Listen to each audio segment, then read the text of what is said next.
The message arrived just as I was rearranging the jewelry display in the store. Mia, I think we need a change. I've met someone new. She understands me in a way you never could.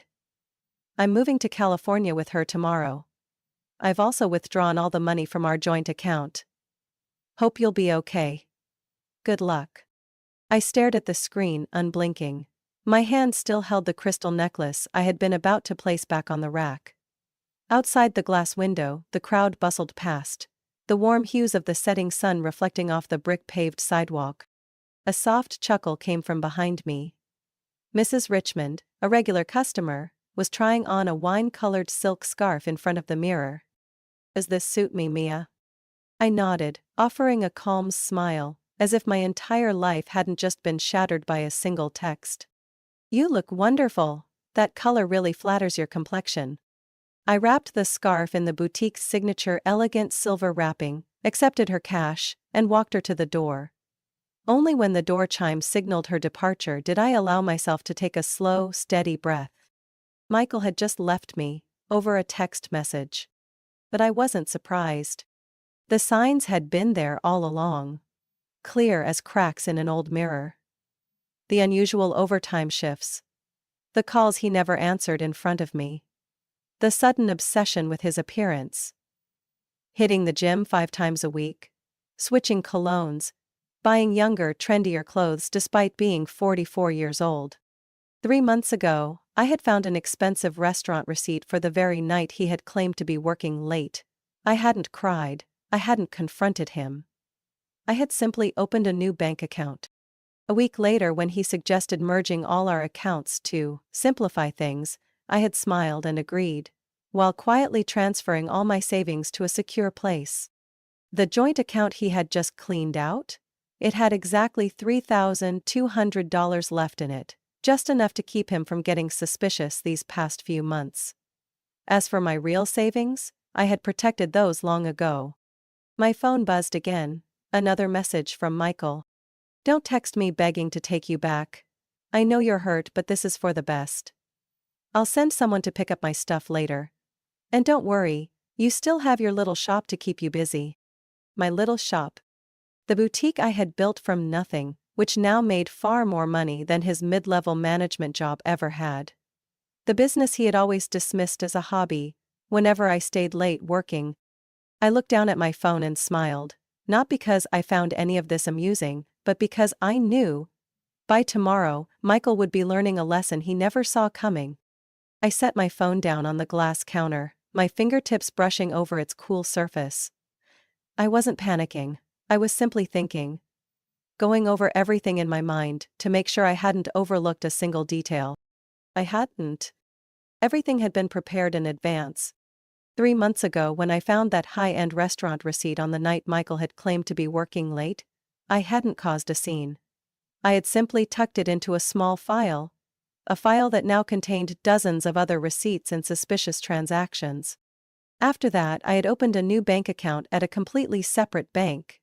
Over the next 2 weeks, I quietly transferred small amounts of money, careful not to draw attention but ensuring my finances were secure. By the 3rd week, my private account held over $95,000. The entirety of my real savings from the past decade. The joint account Michael had just drained? It had only $3,200 left. Just enough to keep him convinced I was still the trusting, dependent wife he thought I was. I walked into the small office at the back of the boutique, unlocked the safe, and pulled out a thick envelope. Inside were copies of all the important documents, proof of ownership for the house I lived in. The home I had inherited from my grandmother. Michael had suggested multiple times that I should add his name to the deed for convenience. But I had always refused, saying I wanted to keep it as a family memory.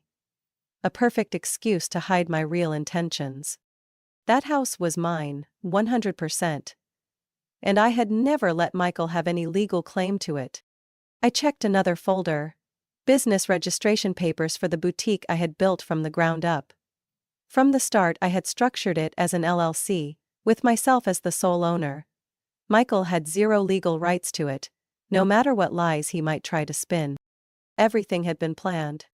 I picked up my phone and dialed Cynthia, the divorce attorney I had consulted 2 months ago. The first time I met her, I had simply said I wanted to understand my legal rights in marriage. She hadn't asked many questions, but her eyes had told me she understood exactly what I was preparing for. Now, when I called, she answered on the second ring.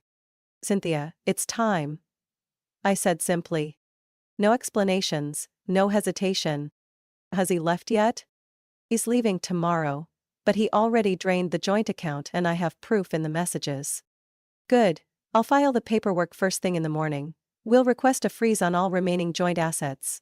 Are you ready?" I glanced at the stack of documents on my desk, at the carefully gathered evidence. Then back at Michael's last message on my phone screen. I didn't feel pain. I didn't feel anger. I felt one thing: certainty. I've been ready for a long time. The next morning I woke up earlier than usual, not out of worry, not out of heartbreak, but because today was the day I took my first real step forward. Michael was probably feeling victorious.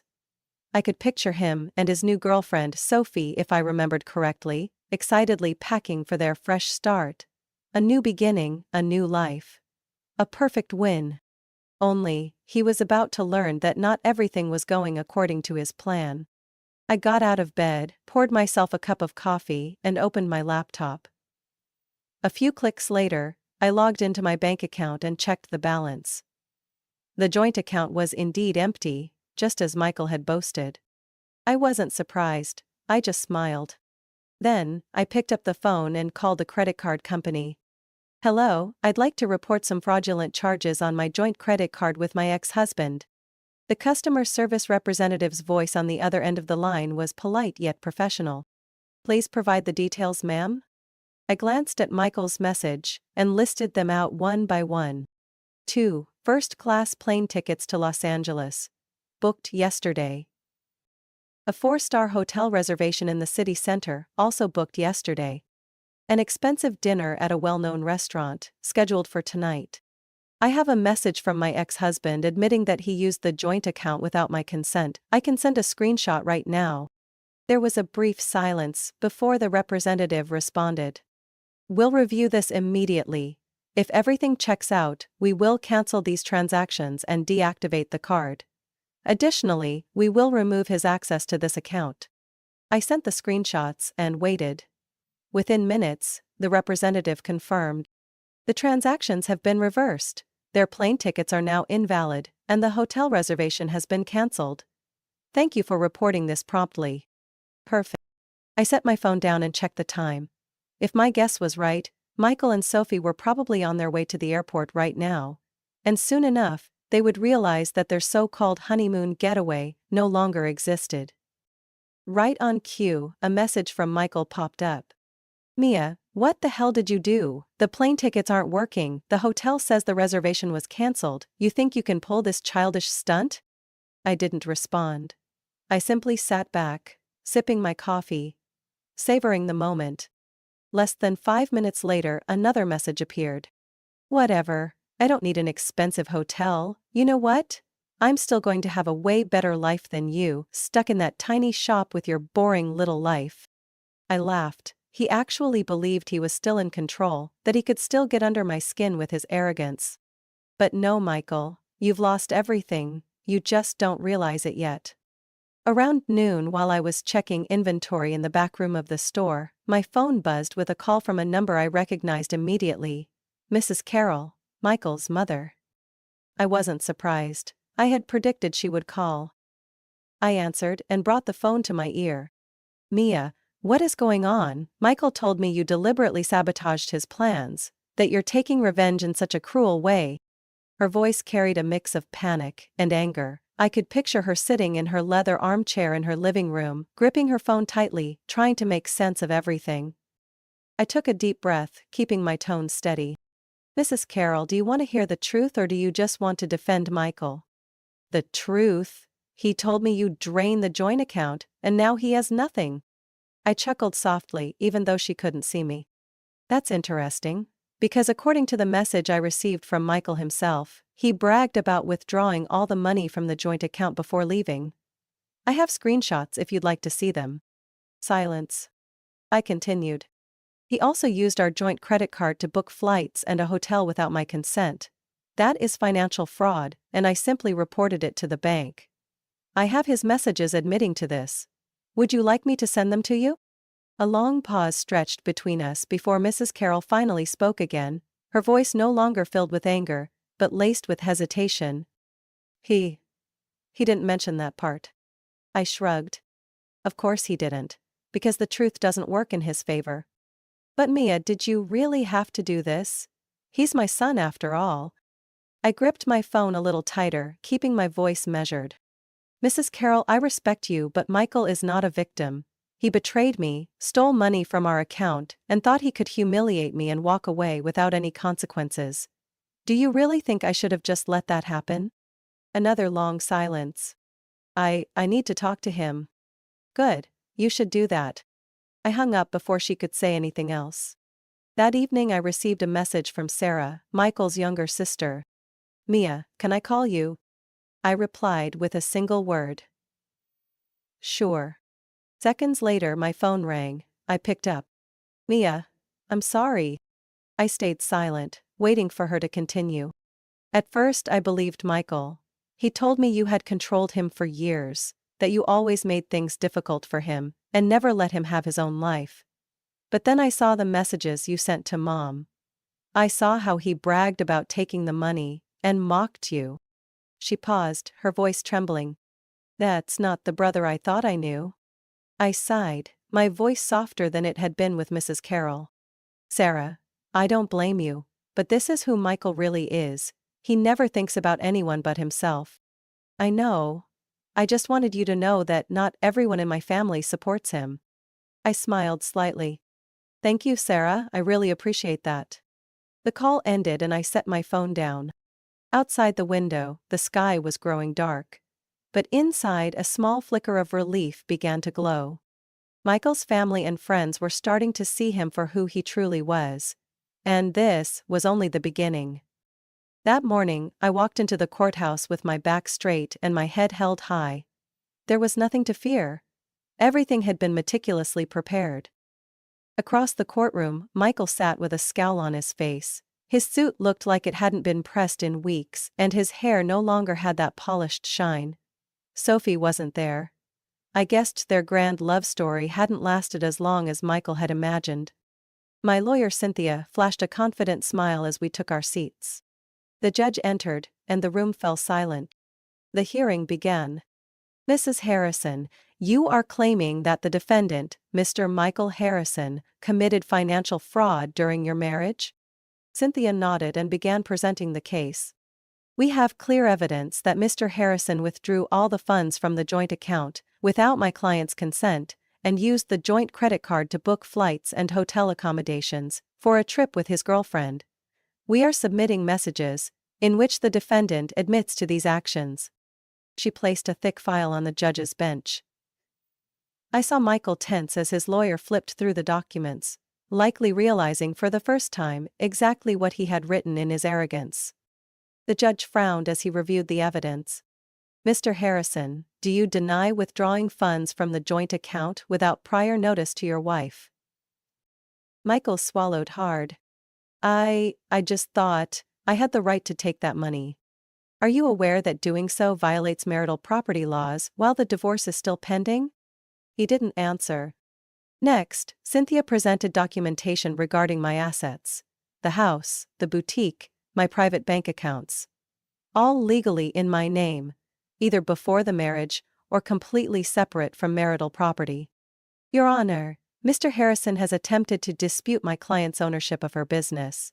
However, under business law, this boutique is registered as an LLC, with Mrs. Harrison as the sole owner. We have records confirming that Mr. Harrison made no financial contributions to the business. The judge reviewed the documents before turning to Michael. Mr. Harrison, do you have any evidence proving you have a legal claim to this business?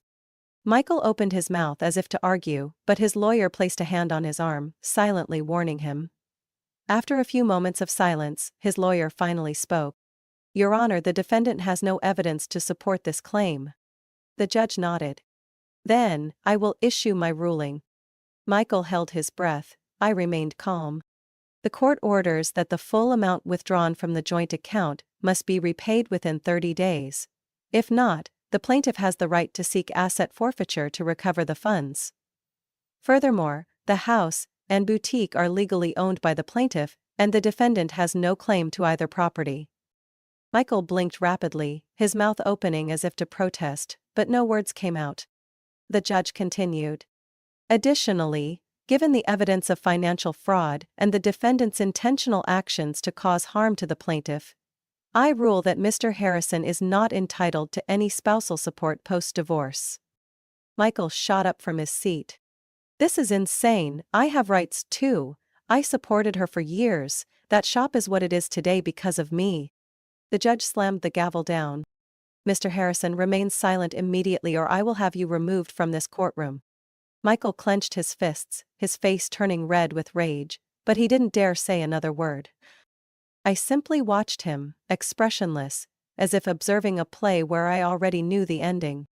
As the hearing concluded, I stepped out of the courtroom, feeling lighter than I had in years. Michael remained seated, motionless, staring down at the table, as if he had finally realized he had lost everything. Outside the courthouse, Cynthia patted my shoulder. Everything went exactly as planned. You did great, Mia. I took a deep breath, feeling the fresh air brush against my skin. My marriage was over. And I had won. 2 months after the divorce trial, I had nearly forgotten Michael's existence. Until news of his downfall started circulating among mutual acquaintances. He had lost everything. No savings, no home, and no Sophie. I heard from a friend that Sophie had left him shortly after he was forced to repay the money he had withdrawn from the joint account. She wasn't the kind of woman willing to struggle for love, and when she realized Michael had nothing left to support her, she vanished. Michael had to move back in with his mother, into his childhood bedroom. At first I couldn't believe it, but one day I overheard a conversation between 2 customers in my boutique. Have you heard about Michael Harrison? He's living with his mom now. Seriously? I thought he moved to California with that young woman. Well, turns out she wasn't too keen on paying the bills instead of being taken care of. Poor thing, huh? They both laughed, unaware that I was the person they were talking about. I said nothing, just smiled, adjusted a dress on the rack and carried on with my work. Michael could live however he wanted. I had moved on. My boutique was thriving more than ever. After the divorce, I poured all my energy into expanding my business. I hired more staff, invested in online marketing, and launched a fall fashion collection that was met with overwhelming enthusiasm. Within 3 months, my store's profits had increased by 40%. One late afternoon, as I was reviewing sales on my computer, Cynthia, my lawyer, sent me a message. Mia, just a heads up. Michael just filed a request to reduce his repayment amount. He claims he can't afford to pay on time. I shook my head. Predictable. I replied. Let the court handle it. I'm not worried. Not long after, Cynthia sent another message. The judge denied his request. If he doesn't pay on time, we'll file for asset seizure. Good. Michael wanted to escape the consequences of his actions, but this time, no one was enabling him anymore. A month later, I received a call from Mrs. Carroll, Michael's mother. I hesitated for a moment before answering. Hello, Mrs. Carroll. She sighed. Mia, I just wanted to talk to you for a moment. I stayed silent, waiting. You were right. Michael is not a victim. He always finds a way to blame others. But he never takes responsibility for what he does. She paused, her voice trembling slightly. I think I enabled him for too long.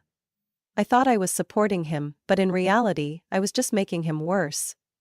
I just wanted to say, I'm sorry. I looked out the window, the soft autumn sunlight filtering through the glass. I had never expected an apology from her. But hearing it, I felt a strange sense of relief. Thank you, Mrs. Carroll. I hope you continue to succeed with your boutique. You deserve it. She hung up before I could respond. I sat there for a moment, letting her words sink in. Michael had tried to destroy me, but instead, he had only made me stronger. And that was the real victory. 1 year after the divorce, I no longer thought about Michael. Not because I forced myself to forget him, but because I no longer needed to care. My life was now a series of busy yet fulfilling days. The boutique Michael once dismissed had grown into a chain of 5 locations across the city. Each store was bustling with customers, and revenue had tripled compared to before the divorce. I had turned pain into motivation. But Michael, he remained stuck in his own mistakes. I heard about him through mutual acquaintances. After failing to make his court-ordered payments, Michael had tried to sue me, claiming the division of assets was unfair. Of course, the lawsuit was dismissed almost immediately. Cynthia, my lawyer, called me one morning to share the news. He even tried to argue that his emotional support throughout the marriage counted as a financial contribution to your boutique. I laughed. Cynthia, I bet the judge was entertained. He nearly laughed out loud in the courtroom. Michael still didn't get it. He hadn't lost everything because I was cruel. He had lost everything because he never truly had anything to begin with. One late afternoon, as I was tidying up my desk at my main office, my fingers accidentally brushed over an old stack of files. Among the documents, I saw the last message Michael had sent me, before I blocked him forever. Enjoy your little shop, at least it'll keep you busy in your old age. I stared at the message for a few seconds. Then I laughed. It was the perfect reminder of my success. I printed it out, framed it in an elegant glass case, and placed it on the bookshelf in my office. Below it, I hung a newly taken photo from the grand opening of my boutique's 5th location. A picture of me standing among my employees, all of us beaming under the stage lights. The best revenge isn't destroying someone else. It's proving that I never needed them to succeed. 3 years after my divorce, I received an invitation to speak at a women's entrepreneurship conference. They wanted me to give a talk on smart financial management in business. I had once been just a woman running a small shop. Now, I was a successful businesswoman. A symbol of independence. As I stepped onto the stage, I saw hundreds of women waiting to hear me speak. I began my speech with a simple sentence. 3 years ago, someone told me that my shop was just a meaningless little hobby. I paused, letting the words settle in the room. Today, that shop has grown into a chain of 5 locations, with dozens of employees, hundreds of loyal customers, and a revenue that person could never have dreamed of. Applause erupted. The lesson I want to share with you today isn't just about business. It's about preparation. About protecting yourself. About never letting anyone else control your future. And most importantly, never letting someone else define your worth. The hall exploded in applause. I stepped off the stage, my heart full of pride. I had lost a marriage. But I had reclaimed myself. And that was worth more than anything. Mia's story is a powerful reminder that true success comes not from seeking revenge, but from reclaiming one's independence. In life, setbacks, whether in relationships or business, are inevitable, but how we respond defines our future. Mia didn't let betrayal break her. Instead, she used it as fuel to build something greater.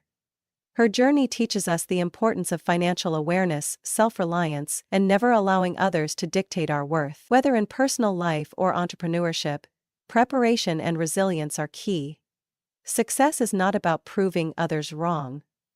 It's about proving to yourself that you are capable of thriving on your own terms. What do you think about Mia's journey?